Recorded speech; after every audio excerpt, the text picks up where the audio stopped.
Zenin की सड़कें रह रहकर अब भी गोलियों की तड़तड़ाहट से थर्रा रही हैं। वेस्ट बैंक में भी इजराइल फोर्स पर सुरंग से रॉकेट की बौछार हो रही है। 15 महीने तक पूरे गाजा को बमों से दहलाकर भी इजराइल ये युद्ध खत्म नहीं कर पाया है। हमास चीफ इस्माइल हानिया के खात्मे से भी हमास झुका नहीं। सिनवार की मौत से भी लड़ाके डटे रहे। अब इजराइल के साथ सीजफायर के बाद हमास के फाइटर फिर से सुरंगों से आगे निकल गए हैं। इतना ही नहीं, हमास के लड़ाके साफ सुथरी यूनिफॉर्म में हैं और उनके पास विस्फोटक हथियारों का जखीरा भी मौजूद है। ट्रकों और गाड़ियों में सवार होकर गाजा की सड़कों को रौंद रहे लड़ाके एक बार फिर से गाजा को पूरी तरह से नियंत्रित कर चुके हैं। हमास का झंडा पूरे गाजा में लहरा रहा है। इजराइल के बंधकों की रिहाई को हमास फाइटर जमकर कैश कर रहे हैं।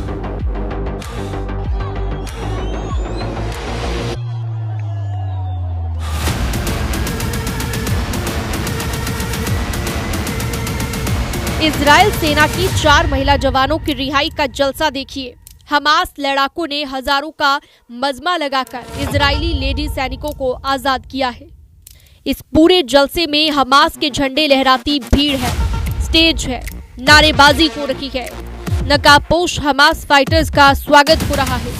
हमास के कब्जे से रिहा हुई इजरायली महिला सैनिकों का जश्न तेल अवीव में भी मनाया गया।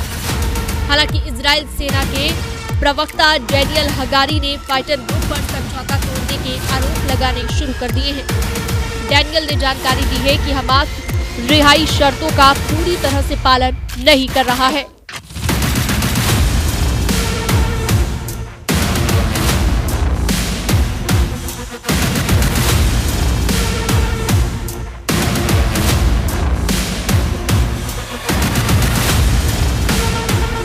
इजराइल बार बार हमास पर समझौता न मानने के आरोप लगा रहा है। इसकी वजह नेतन्याहू की वो धमकी है जिसमें उन्होंने साफ कहा है कि जैसे ही जरूरत होगी मिसाइलें फिर हमास के गढ़ में फटेंगी।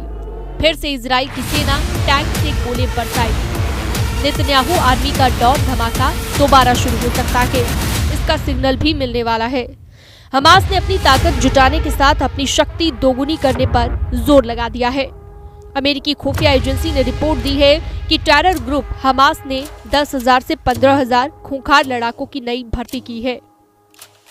हमास में भर्ती हो रखे नए फाइटर सीरिया और लेबनान से भागे लड़ाके भी इसमें शामिल हैं।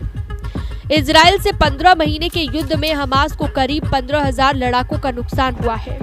इस नुकसान की भरपाई हमास ने समझौता होने के कुछ ही दिन में पूरा करने का मिशन ऑन किया है।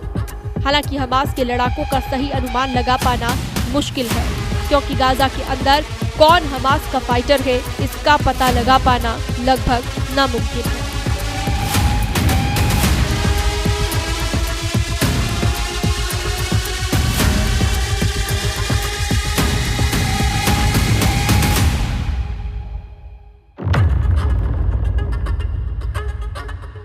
हमास के रिक्रूटमेंट प्रोग्राम ने इजराइल की टेंशन को बढ़ा दिया है। वहीं अल कासम ब्रिगेड ने भी इजराइल से अल अक्सा को छीन लेने की धमकी दी है। द यरूशलम पोस्ट के मुताबिक अल कासम ब्रिगेड के प्रवक्ता अबू उबैदा ने जहरीले भाषण हमास और उसके लड़ाकों के काम करने और सोचने के तरीके को बताया। अपने रिकॉर्डेड मैसेज में अबू उबैदा ने अल अक्सा मिशन का ऐलान किया है। हमास की कसम, ब्रिगेड अल अक्सा को आजाद करने की लड़ाई शुरू करने जा रही है। इस युद्ध को हमास ने अल अक्सा तूफान का नाम दिया है। हमास लड़ाकों ने अल अक्सा के युद्ध में बारूदी प्रलय लाने की धमकी दे डाली है। अल अक्सा परिसर यरूशलम शहर के बीच में है। ये जिस पहाड़ी पर है उसे अल हराम अल शरीफ के नाम से जाना जाता है। अक्सा परिसर में 2 धार्मिक स्थल हैं, एक अल अक्सा मस्जिद और दूसरा डोम ऑफ द रॉक, जिसका निर्माण 8वीं शताब्दी में किया गया बताया जाता है।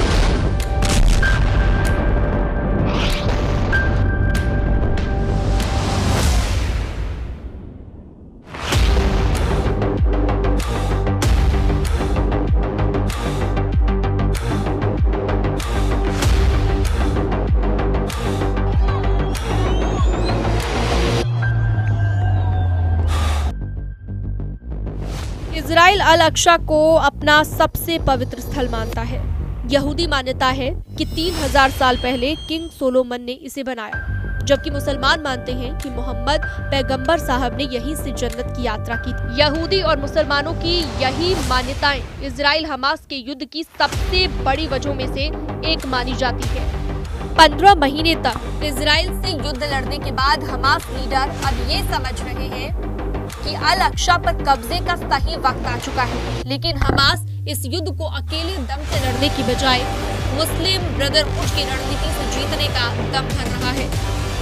अबू उबैदा के बारूदी टेप में इस बात का जिक्र है कि अल अक्सा के लिए होने वाले युद्ध में खाड़ी देशों के सभी लड़ाकों को इजराइल के खिलाफ लड़ने के लिए जुटाया गया है।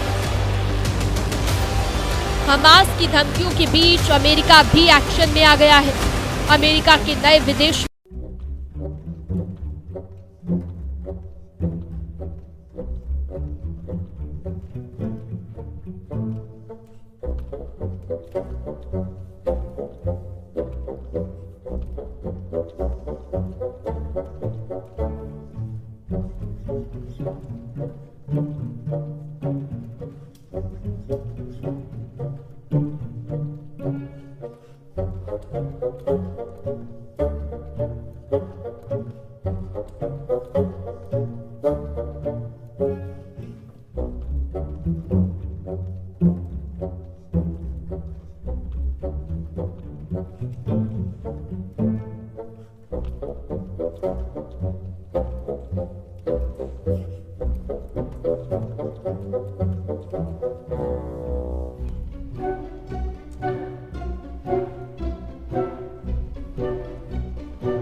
लगाया जा सकता है। हमास शीत युद्ध के दौरान बहरूपिया बनकर गाजा और वेस्ट बैंक में लड़ाकों के बीच एक फ्रंट से दूसरे फ्रंट पर बेखौफ होकर घूमता था। ये वीडियो तस्दीक करता है कि अक्टूबर 2024 में मौत से पहले सिनवार सुरंग में छिपकर रहने की बजाय बैटल ग्राउंड में लड़ाकों को ऑर्डर दे रहा था। इजराइल ने जब सिनवार को ऑपरेशन में ढेर किया, तब उसके पास 7 अक्टूबर के हमले का एक लिखित ऑर्डर भी मिला। आज की तारीख में जहां सिनवार मारा गया, उस खंडहर को हमास ने स्मारक बना दिया है। हमास के नए लड़ाकों को सिनवार की मौत वाली जगह दिखाकर इजराइल से युद्ध के लिए भड़काया जा रहा है। मतलब अब इजराइल को 7 अक्टूबर से भी बड़े और भयानक युद्ध के लिए तैयार रहना होगा।